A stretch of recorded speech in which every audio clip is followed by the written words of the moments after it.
Hello everyone and welcome back to my channel. My name is Alison, the online piano and the online violin tutor. So today is the third video that I'm going to be doing in my fourth finger series.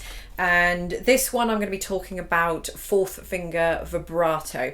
Before we get into the video though, I just want to quickly tell you about my 1 to 30 violin course that I've got behind you, as I know a lot of you are new violinists out there, don't really know where to start, and you kind of, don't know this course exists. So for those of you that are interested in something a little bit more structured and working on a structured course, then my course guarantees to take you from a complete beginner to an intermediate. So I just want to tell you a little bit more about that now. So this 1 to 30 violin course that I've got behind me consists of 30 lessons and 5 books. And what my online course will do is take you from an absolute complete beginner on the violin, so you know nothing about music, violin, absolutely nothing.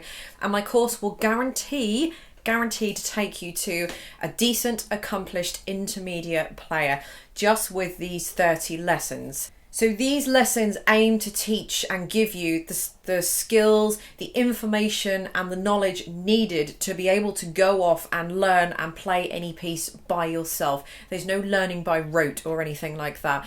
I am a true believer in learning the classical way. So I am a classically trained musician and I teach very classically as well, and my ethos is to give my students the information, skills and the knowledge they need to be able to go out in the world and do whatever it is they want. So if I'm giving you out that information, you can then assimilate that information yourself, all in the comfort of your own home. You will be able to pick up any piece of sheet music you like and work it out and be able to play it with all the information given to you in this course. As I said, the course is 30 lessons. It consists of 5 books and everything is downloadable from my shop. There is nothing physical to ship out.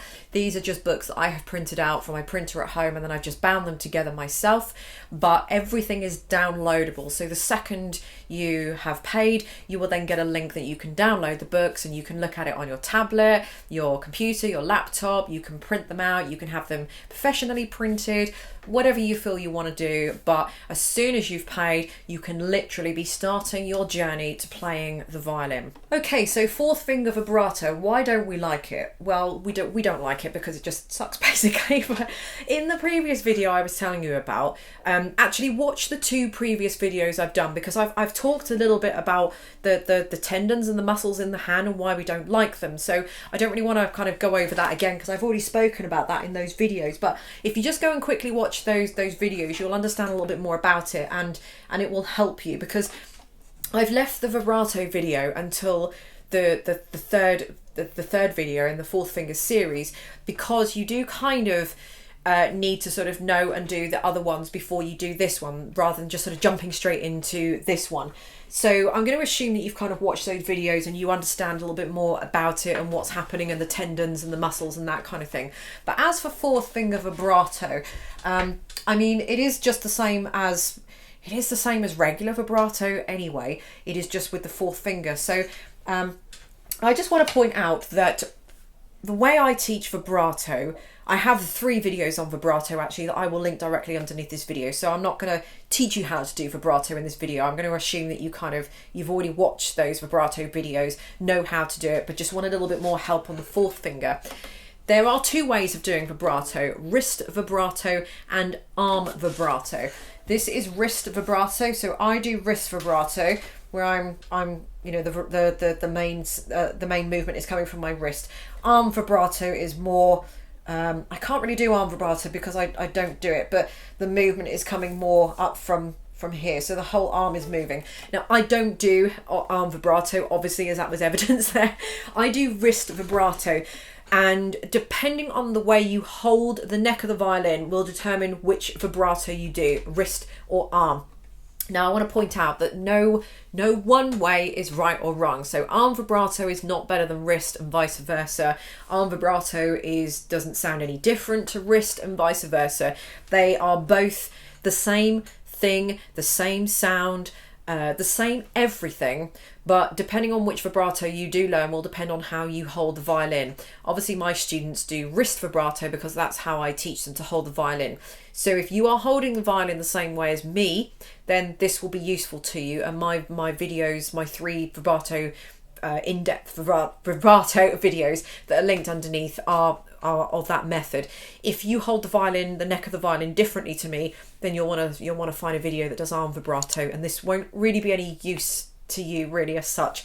So this is wrist vibrato, and it's wrist vibrato because I hold my violin with my thumb pretty much either sort of at the side or underneath it, but my point is that I hold it with the pad of my thumb here on the neck of my violin somewhere. So this is how I hold my violin.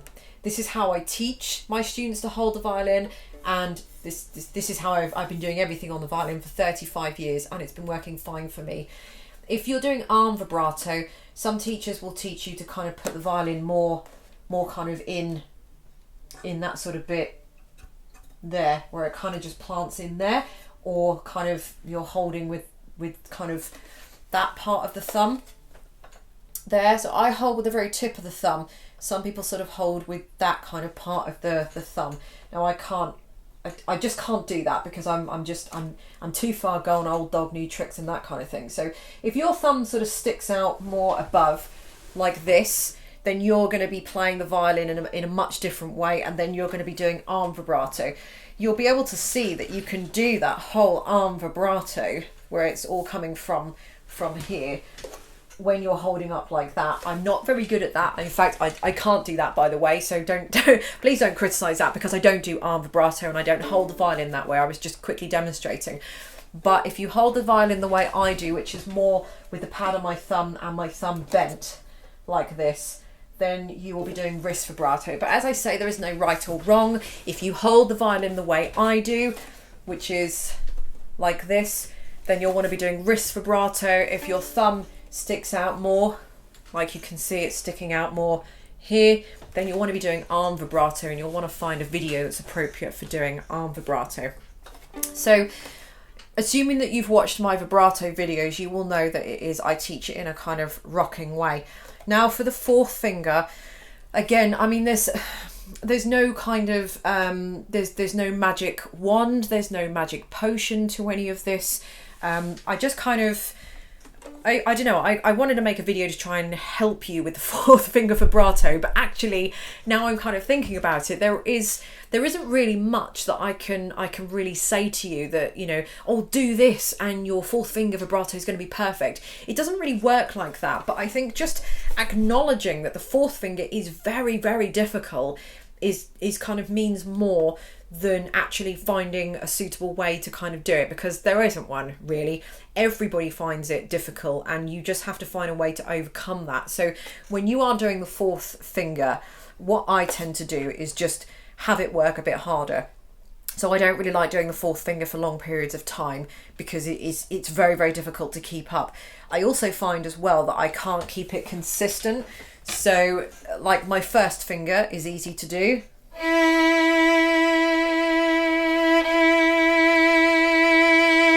So the wobble there is very consistent. With the 4th finger, you'll probably find that it isn't.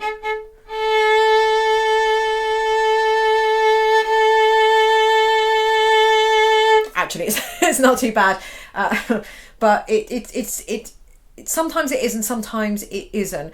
But what I find actually easy to do is to have that 4th finger down with it. So in my previous the video part 2 of this, the 2nd video that I did of this, I mentioned that you've got your index and your middle finger and your thumb, obviously. These 3 here, these are the gripping parts of your hand, and these are not. So these are, you've got tendons and muscles in your hand, mostly these like tendons on these parts here for the ring finger and your little finger. So you can't, the muscle in that is attached to this is attached to like a muscle belly in your wrist, and it's at a set length, and there's mostly tendons up here, so you can't really stretch a tendon. You can't extend it out anymore as you could if you were sort of doing weight training in your arms and get bigger biceps and legs and all that kind of thing. So there isn't really much you can do about that. You just have to work harder with it. But because I find that these two, this part, ignoring the thumb for the moment, because I find that this part of my hand, I've got these two fingers which are kind of, you know, the gripping fingers, and these two which kind of, you know, just, they don't really grip, don't they? They're just there to kind of just sort of help balance out the hand when you are grabbing and gripping. You don't really have so much control over them. So therefore, when I'm doing my fourth finger vibrato, I kind of find it easier to vibrato on both of those. So it doesn't really matter where my third finger is, my ring finger, as in intonation wise, because no one's going to be hearing that. They're just going to be hearing the fourth finger. So as long as my fourth finger is in tune, see, if I lift up,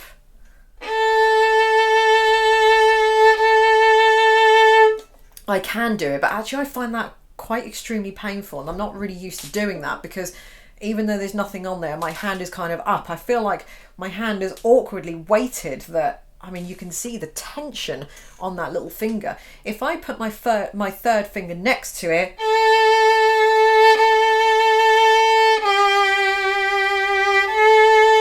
you know, and vibrato with both of them, I find it's much easier to vibrato with those two as one unit than to just vibrato with my fourth finger and have kind of the rest of the fingers kind of stuck up, because it's almost like there's so much excess flapping about in the wind here that it's too heavy. It's putting all the pressure, it's putting too much weight on that little finger.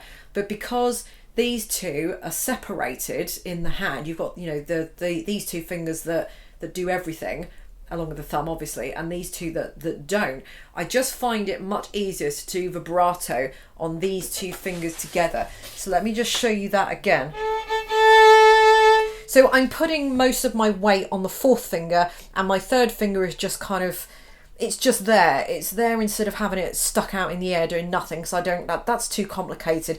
It's hard enough as it is to separate those two, let alone the separating, you know, the whole thing is just a mess around there, isn't it? So to make it easy, I will do vibration on the fourth finger, and my third finger will just sort of be plopping down there just for the ride, just because, really. So yes, it looks like the third finger is vibratoing, but it isn't really as such. The power is coming from the fourth finger, obviously, because that's the note I'm actually playing. So that's the note I want to vibrato most on, and the third finger is just kind of there. So there we go. Just a quick kind of little video. I just wanted to just give you a little snippet on the fourth finger vibrato. There's no magic wand to it or anything like that. You've just got to work a little bit harder for it.